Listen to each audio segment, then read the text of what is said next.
हमारे साथ ये स्कूल के बच्चे, इनकी छुट्टियां होगी, इनके धन्य है माता पिता जिन्होंने अपने बच्चों को ऐसे लाइन पर ला दिया।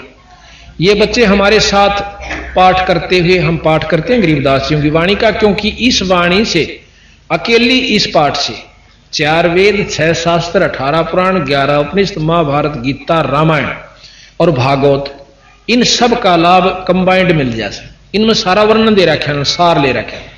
और फिर साथ में हवन का काम, ये मंत्र है और ये हवन हो रहा है, वो अखंड जोत जले और वहां धूप वो जगन लाग रही, उधर से धूप, अखंड धूप जलती रहेगी। और मंत्र हम ये पढ़ते रहेंगे, जैसे वो बच्चा भी पढ़ रहा है और मैं भी पढ़ रहा हूं, ये मंत्र है। अखंड वाणी को हम अखंड पढ़ते रहते हैं, बीच में बोलते नहीं, लगातार दिन रात बोलते रहते। 48 घंटे अखंड हवन होता है। अब हमारे दिन में, हमारे मन में एक फतूर नहीं, सैकड़ों भर रखे।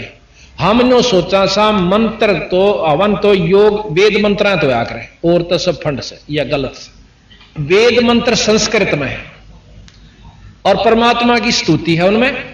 अब भाषा चाहे संस्कृत हो और चाहे हिंदी हो, उस बोलने की शक्ति में शब्द की शक्ति होनी चाहिए, उतना काम करेगी। जैसे अनपढ़ प्रधानमंत्री बन जावे, थोड़ा पढ़ा लिखा, अंग्रेजी ना जानता हो, और वो प्रधानमंत्री एक बार न्यो कह दे, भाई रे कौन सा डीसी से केस है, तू न्यो करिए जा, फलाना काम कर दे इनका, वो काम हो गया।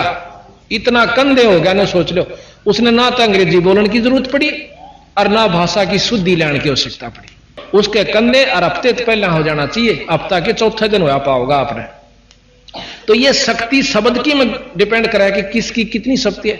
ये 3 लोग ब्रह्म तक की शक्ति इस वेद में है, और जितनी ब्रह्म की शक्ति है और इस वेद के मंत्रों से उतना काम जरूर करेगी। और ये राष्ट्रपति, प्रधानमंत्री, यानी पूर्ण ब्रह्म की शक्ति इसमें है। और इस भाषा से जो मंत्र होते हैं, इनसे शंख गुणा फालतू काम कर रहे हैं। आज इसका प्रमाण आपके सामने है। मैं 1 महीने में हमने 28 पाठ किए, 3 दिन में पूरा होता है ये पाठ, 48 घंटे में। और हमारे पाठी अलग अलग हमने सेट करा के 3-3 पार्टियां, रोजाना 1 पाठ प्रकाश होता है, 1 को भोग लग जाता है। 48 घंटे हवन होता है और 5 यज्ञ इसमें इकट्ठी चलती है 48 घंटे तक। 1 यज्ञ है धर्म की, 1 दूजी यज्ञ है ध्यान, तीजी यज्ञ है हवन की, चौथी यज्ञ प्रणाम, और 5वीं ज्ञान यज्ञ हम सत्संग करते हैं जाकर।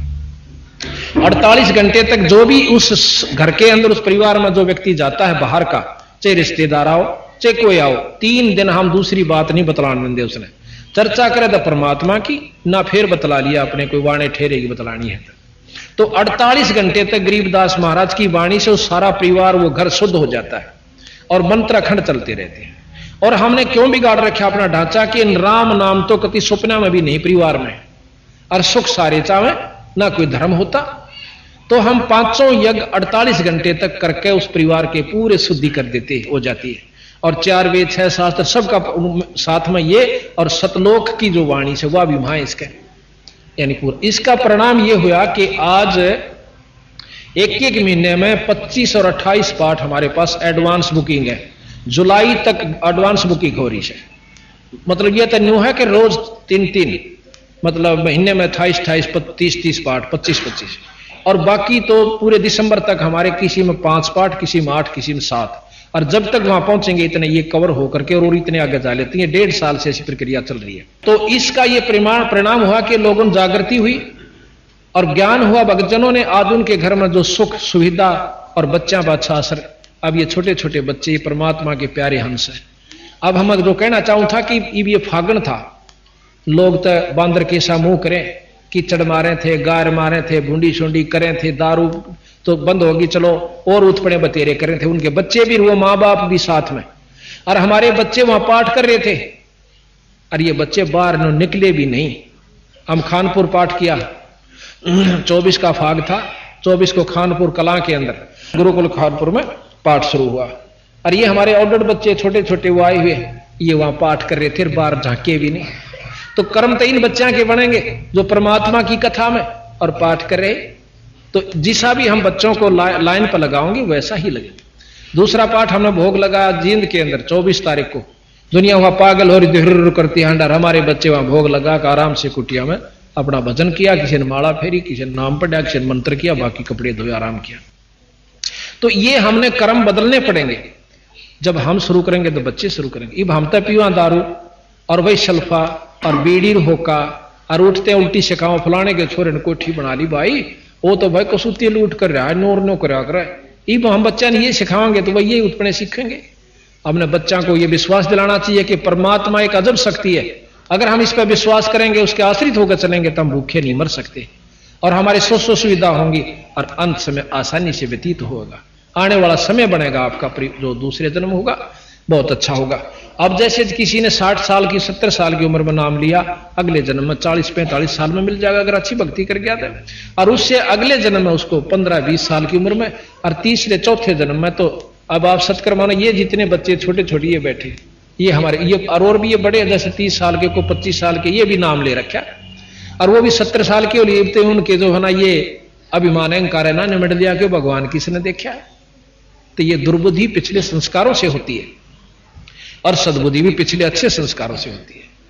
तो संस्कार बनते सत्संग माने से, और सत्संग हम लवन हो रहा है या रागनी कंपटीशन होता आड़े को नोड़ो स्टेडियम में कराना पड़ता हो, इतना देश आ जाता, लाखों इकट्ठे हो जाते, हजारों 30-30 40-40 हजार, और बूंदी तो बूंदी बात कम हो और किलकी मारे हो है, उसको पसंद करते हैं। राम नाम की कथा में आप देख लो, सारे रोहतक, ये तो बाहर के आ रहे रोहतक के 10 से 20 होंगे 50 होंगे, बाकी सारे बाहर से संगत आई है जो अपने आत्म कल्याणार्थ आती है। तो जिस पर इसकी रजा होती है वही अपने काम ने भी छोड़ सके और इस स्थान पर आ सके ना। कर्महीन जीव नहीं बढ़ सकता, इसमें दोहरे के लेकर जाए नौका गए तो फंड कर रहे सो भाई और अपने में छाना बन के जागा, और थोड़े दिन में रौड़ो मर गया रहो, और फिर आगे की ये बताओ, फिर पीछे तू पशुआ की जय दीजय बैल बना और 4 पैर जंगल में डोले तेरा तो नहीं उधर है, फिर हाड़ी का लठ तला आवेगा, सांटा तेरे ऊपर बाजेगा और तेने पूड़े चाहिएंगे। फिर ये दुख अगला ये बताओ फिर तेरे गल न्यों बनेगी। और कहते हैं सिर पर सींग दिए मन बोरे, फिर एक धूम तो मच्छर उड़ा, इब तो टिकिया भी मच्छरदानी भी 36 प्रबंध कर रेसा, और फिर बैल बन के पशु बन के फिर वो लठ न्यारे खाने, मच्छर कलील चिचड़ न्यारे खावे, और चोड़े में बैठेगा बीरा, इब तक तुम सोफा सेट पैरों पर गद्दा में लोट ले के एक दिन लोटोगे। तो महाराज कहें ये सदा कौन रहे, 2 दिन के चोचले हैं, और वो रहेंगे, चलो वो भी तेरे भाग में है तो नाम भी क्यों ना जप लेता एक साथ में, आगे और सुविधा मिलेगी। कहते हैं सिर पर सींग दिए मन बोरे, धूमता मच्छर उड़ा, और वह भी कट जाकर कर्महीन की वह नौकर आकर टूंडी सी ने वो उन तभी क्यों कर्म अनुसार हर अंग खत्म होता है, हाथ टूटना, आंख फूटना या कोई और भी कर्म, जो भी हमारे बीमारी किसी कर्म से ही होती है। तो इस प्रकार महाराज के सिर पर सींग दिए मन बोरे, धूमत मच्छर उड़ा, और कंध जुआ जोत कुआ, फिर कौंधों का भुसखा। अब तो 56 वो खावे, और फिर जोआ का तूड़ा, उसमें इतने लंबे फांस तो सोया करे, सारा दिन तो रेट खींचा करता, और फिर सांझ न वो गिठड़ी खोल देंगे तूड़े की, वो भी जोआ का, और वो खावर न्यो करा, और आख्या मगा पानी पड़े, खाना पड़े क्यों पेट मांग रहा है। तो महाराज के ओड मुकदमा भाई तने अपनी गलती से मोल ले लिया।